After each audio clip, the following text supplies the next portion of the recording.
So, how do we treat our moms? How do we treat our wives?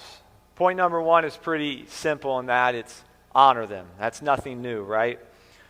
Exodus 20, verse 12 says this, honor your father and mother so that you may have a long life in the land that the Lord your God is giving you. Proverbs 31:28 says, her children rise up and call her blessed. Her husband also praises her. And so this morning, there's maybe a better way to show this by giving you the opposite, showing you the opposite example. And so there's a cartoon. How many of you guys remember the comic strip Calvin and Hobbes? How many of you guys have no idea what Calvin and Hobbes is? Well, most of those are my students.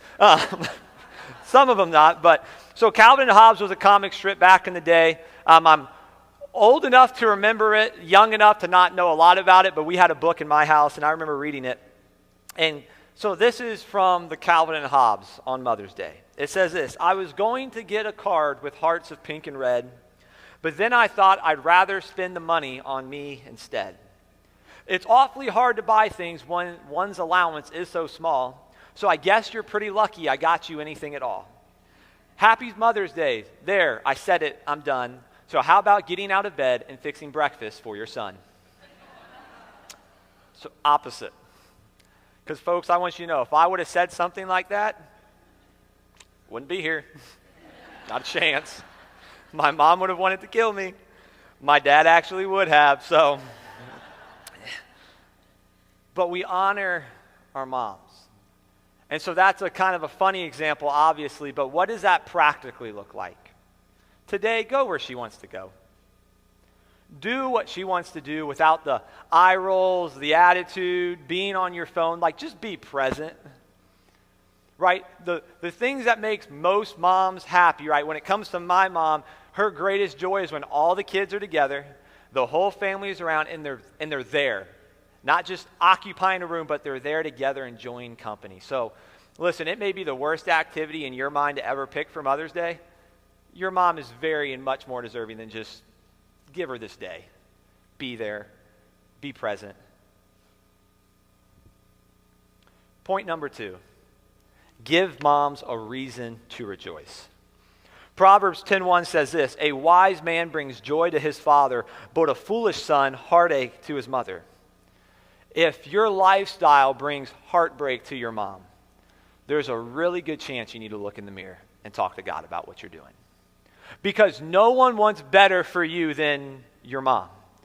Every mom wants her kids to have it better than she had it, do better than she did, hope they get all the things their mom ever wished and more, right? Moms want only better for their kids than what they had. So if your lifestyle, I'm not talking about maybe you made a decision she didn't disagree with, but if your lifestyle is your mom's constantly like, it breaks my heart, the path you're going down. There's a real good reason why she's saying that. Maybe take a second to look in the mirror. Because you have 3 obligations as a follower of Jesus. Honor God first and foremost. Honor your spouse if that applies to you. And then honor your parents. There are more people who you're called to honor, but those are definitely your top 3 in that order. So honor your mom. Proverbs 15:20 says this, a foolish man despises his mother. And then jump on further in the book of Proverbs. It says, let your father and mother have joy, and let her who gave birth to you rejoice. Be the type of kid your mom can brag on. And when I say kid, I mean if you still have parents, you are a kid, right? Be the type of kid your parent, and specifically today, your mom can brag on. Because here's the thing, a promotion at work, a fancy car, a big house, those are things to be proud of, but that doesn't speak anything to who you are. You don't have to be a good person to get those things. The rain falls on the just and the unjust. Be the type of kid your mom can say, you know the kind of quality of character my kid is. The person of integrity they are. What they've walked through and how they've endured that. Be that type of person your mom can brag on. It's not about the stuff. Be the type of character. Point number 3. Ensure she is cared for. John 19:25-27 says this. Standing by the cross of Jesus were his mother's sister, Mary, the wife of Clopas, and Mary Magdalene.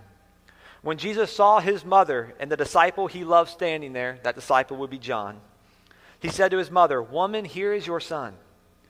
Then he said to the disciple, "Here is your mother." And from that hour, the disciple took her into his home. There will likely come a time, and some of you may be in that season, when you may have to care for your mom. It will not be convenient. It will not be easy. The rumor is when we were born, it was not convenient and we were not easy. And I'm not going to dare tell you what that means for you and your family. Here's your godly responsibility. Ensure she's cared for. That can look like a lot of things, right? That can look like bringing her into your home. That can look like possibly some kind of assisted living situation. Your only responsibility is ensure she is cared for. Do your homework to make the best decision for your family and for her. Ensure she is cared for. So husbands, how do we honor our wives? Now I want to preface something. I have been the title husband for 15 days. Some of you have had gas in the tank of your car longer than I've been married at this point. If you don't commute far, that's probably very true. So here's all I want you to say in all seriousness. I want you to know that I know nothing. And because the next part of this is, I told Jeremy and my wife, I was like, honestly, this is the most nervous section I've ever had to preach since being here. Because I wish I was still single or 20 years married. But also, as the job of a minister, I've been called to preach the whole counsel of the Word of God. And so as humbly yet as boldly as I can say it, there is a challenge to husbands. One of this you've no doubt heard, but there's a follow-up to this as well. First verse is very familiar, Ephesians 5:25 through 28. Husbands, love your wife like Christ loved the church and gave himself up for her to make her holy, cleansing her with the washing of water by the word. He did this to present the church to himself in splendor, without spot or wrinkle or anything like that, but holy and blameless. In the same way, husbands are to love their wives as their own body. He who loves his wife loves himself. We're pretty familiar with hearing that verse if you've been around church any amount of time. However, Jeremy mentioned this verse last week, and it doesn't get a lot of love because it's easier to bury it than to apply it. 1 Peter 3:7. Husbands, in the same way, live with your wives in an understanding way, as with a weaker partner, showing them honors as co-heirs of the grace of life, so that your prayers will not be hindered. Can I just be honest this morning? There is a higher calling on the man in marriage than the wife. Not because the man is more important, more valuable, not at all. However, the wife is called to submit. The man is called to die. What is a higher ask? There's no verse in the Bible that says, wives, treat your husband right, or your prayers will be hindered. 1 Peter 3:7 very much exists. Husbands, you better honor your wives and treat them with respect as co-heirs to the grace of life, or your prayers will be hindered. There is a higher calling on the man in marriage than the woman. Why? Because marriage, though symbolic, holds very real weight in God's eyes. The man is supposed to symbolically represent Christ. The woman is supposed to symbolically represent the church. Who was the greater responsibility on? Who owned the responsibility? Christ. So there is a higher calling on the man in marriage when it comes to these roles. Again, not better calling, not more valuable, but there is a very real weight to the symbolism that Christ puts on marriage. So husbands, how are we doing? Can we put a value on a mom? Nope. But salary.com can, apparently. So, I'm great with transitions. And so we did this study, and Jeremy and I both looked this up to just compare notes. And this is for a stay-at-home mom. And so if that's your role or your title, or maybe has been, it says if you would take the average annual salary for a stay-at-home mom, what would that look like? And so what they did is they took all the different roles of a stay-at-home mom, from everything from they acted like, hey, CEO would most definitely be a role, all the way down to if she does help with the cleaning and the driving and the cooking. So they say, here's how many hours they do this role on average. Here's the average salary for that role on average, and then they lumped it up. So a stay-at-home mom works a easy breezy 104 hours a week.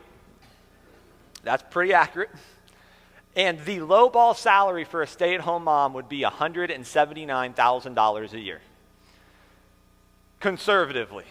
Depending on where you live, and if you add a couple roles to it that are very regular for moms to be in that role, you can make $250,000. Wives, you're welcome for that ammo. Husbands, I'm sorry. But that is what salary.com had to say, so just for kicks and giggles. So a takeaway this morning. Kids, how are we doing? And again, kids is everyone in this room. Do we honor and respect our mom? Do we honor and respect the memory of our mom? Husbands, how are we doing?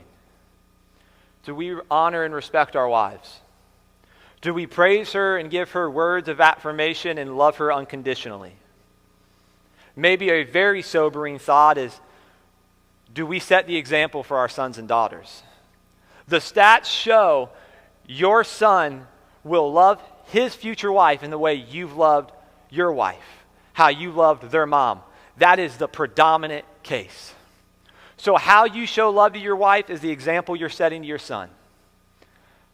But what's really, really either exhilarating or terrifying is your daughter is going to be looking for love in the same way you have loved your wife and how you treated their mom. That is what love looks like to them. Husbands, how are we doing? And again, I'm giving you the words of Jesus. I have no business to speak on behalf of husbands here. Like, I genuinely, please hear my heart on that. But husbands, how are we doing? Moms, thank you for all you do. For all the things you get right. For all the things you're trying to do as right as you can. Perhaps you're human and maybe there's some things you are messing up. But the bottom line is we are grateful for you, we need you, and we are blessed because of you.